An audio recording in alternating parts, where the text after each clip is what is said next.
Hello students. तो आज हम डिस्कस करेंगे चैलेंजिंग प्रॉब्लम सीरीज का क्वेश्चन नंबर 21। ठीक है, तो इसके मैंने दो पार्ट किए थे। मतलब दो क्वेश्चन थे। एक तो ये जो क्वेश्चन था ये 2016 जेई एडवांस का क्वेश्चन था, और ये वाला क्वेश्चन जो है ये मैंने आपको दिया था होमवर्क के लिए। ठीक? मतलब दोनों होमवर्क में थे, बट ये जेई के लिए था। तो हम इसको डिस्कस करेंगे। दोनों सेम क्वेश्चन है, एकदम सेम है। तो इसको डिस्कस करते हैं। देखो क्या लिखा हुआ है कि if A X plus B upon X plus C, sorry, greater than equal to c for all positive values of x where a b c are positive constant, so that a b is greater than c square divided by 4। ये तो हमको यहाँ पे show करना है। तो ये condition हमको गिवन है, और यहाँ पे इस बात पे भी ध्यान देना कि for all positive values of x. तो हम क्या करते हैं कि एक फंक्शन हम मान लेते हैं। ठीक है, A X plus B upon X minus C, और हमको करना है क्या है कि इसको greater than equal to zero करना है। और किसके लिए करना है? एक्स की सारी पॉजिटिव रियल वैल्यूज के लिए। ठीक है, ऑल पॉजिटिव रियल नंबर्स के लिए ये ऐसा होना चाहिए। तो अगर ऐसा होना चाहिए, जो वहां से जो कंडीशन आएगा वहां से फिर हमको ये मिलेगा, A B is greater than equal to C square by 4। समझ गए आप? ठीक है, तो ये क्वेश्चन कौन से चैप्टर का? एओडी का क्वेश्चन हो गया। ठीक है, मतलब इनइक्वलिटी, जब ऐसा तो इनइक्वलिटीज में तो लगेगा नहीं ऐसा कुछ कि हम A M G M inequality जैसा कुछ लगा लें, क्योंकि यहाँ पे लगा लोगे फिर ये कहाँ से कैसे आएगा, है ना? मतलब यहाँ इक्वल टू वगैरह होता तो आप सोचते कि यहाँ से ऐसा कुछ बनाया जाए ना, बट यहाँ पे इक्वल टू भी नहीं है। ठीक है ना? तो हमको ये प्रूव करना है सबसे पहले, मतलब इस कंडीशन को सेटिस्फाई करना है, एफ एक्स को पॉजिटिव करना है इसके लिए, रियल वैल्यूज के लिए। तो इसको थोड़ा ग्राफ के थ्रू हम समझते हैं, डायग्राम के थ्रू। एक्स दिया हुआ है पॉजिटिव रियल नंबर्स, यानी कि हमको इस ओरिजिन के या फिर नंबर लाइन के राइट पार्ट में ये देखना है, यानी ग्राफ इसमें बनेगा।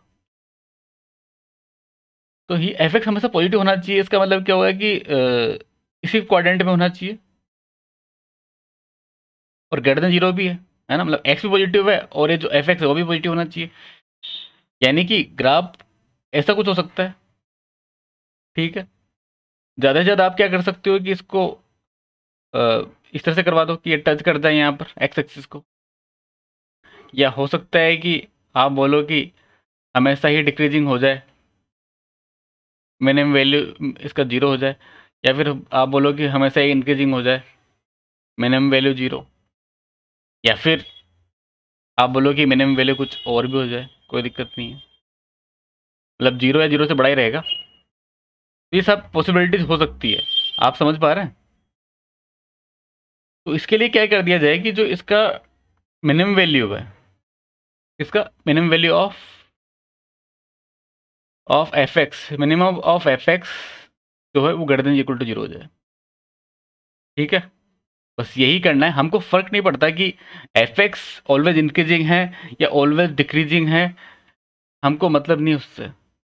ठीक है,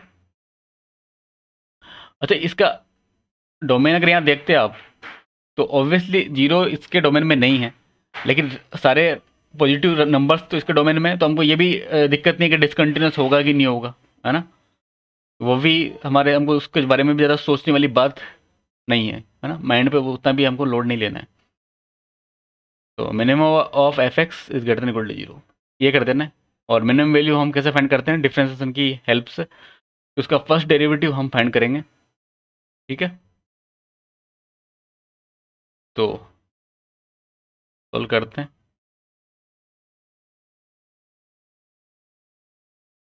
ठीक है, तो एफ डैश एक्स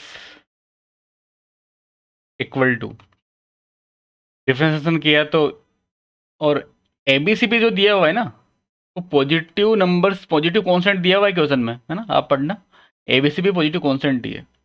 नहीं, सारे पॉजिटिव नंबर्स है। तो डिफ्रेंसिएशन किया तो ए आ गया, ठीक है। ये हो गया -b/x² और सी हो गया 0, ठीक है। और फिर यहाँ पर अगर इसका एक डिफ्रेंसिएशन और कर लिया f डबल डैश x, तो वो आ जाएगा 2b/x³, ठीक है, कर लिया मिनिमम वैल्यू के लिए। और फॉर मिनिमम वैल्यू के लिए या फिर मैक्सिमम वैल्यू के लिए, लोकल मिनिमम या लोकल मैक्सिमम के लिए हम क्या करते हैं, इसका डेरिवेटिव को जीरो कर देते हैं। डेरिवेटिव को जीरो किया तो यहाँ से a-b/x² इक्वल टू 0, यानी कि x² इक्वल टू आ जाएगा b/a, सही लिखा है, यानी कि x इक्वल टू आ जाएगा ±b/a का रूट, ठीक है। और b/a का रूट आया तो डबल डेरिवेटिव टेस्ट की हेल्प से, ये डबल डेरिवेटिव है भाई, ठीक है। तो वहाँ से अगर आप इसमें पुट करोगे प्लस वाला पुट करने के बाद में ये पॉजिटिव आएगा एंड डबल डेरिवेटिव पॉजिटिव आएगा b/a के लिए, तो यानी कि मिनिमम वैल्यू मिल जाएगा। अच्छा, x इक्वल टू नेगेटिव को हमको देखना ही नहीं, क्योंकि बात ही नहीं करना था। x is always real and positive, ये बोला हुआ था क्वेश्चन में। पॉजिटिव बोला हुआ है तो हम नेगेटिव की बात नहीं करेंगे। तो अब यहाँ से क्या मिल गया कि हमको मिनिमम वैल्यू मिल जाएगा f(x) का, किसके लिए, x के लिए, है ना, इस x के लिए।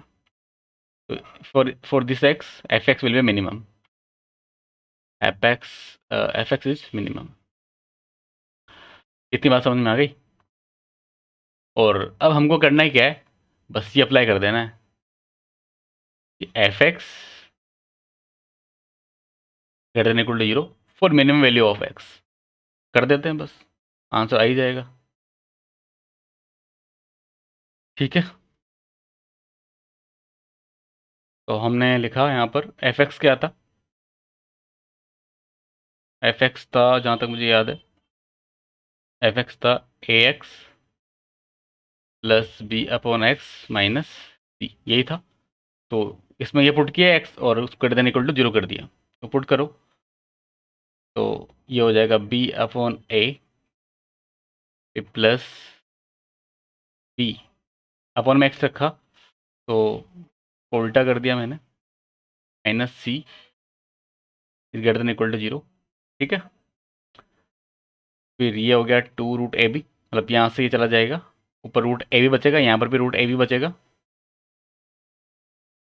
तो √ab is greater than equal to c, squaring कर दिया तो स्क्वायरिंग करने से ये आ जाएगा 4ab is greater than equal to c², या फिर इसको आप लिख सकते हो ab is greater than equal to c² divide by 4, और यही हमको प्रूव करना था या शो करना था, ठीक है। तो इस तरह से हम इस क्वेश्चन को सोल्व करेंगे। जब भी सॉल्व हो चुका है अब तो आपको समझ में आ गया होगा। नेक्स्ट होमवर्क क्वेश्चन आपके लिए ये रहा, क्वेश्चन नंबर 22, ये आप सोल्व करोगे।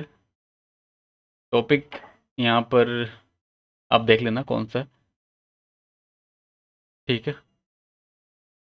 तो इसको आपको सोल्व करना है, इसको डिस्कस करेंगे नेक्स्ट लेक्चर में, ठीक है।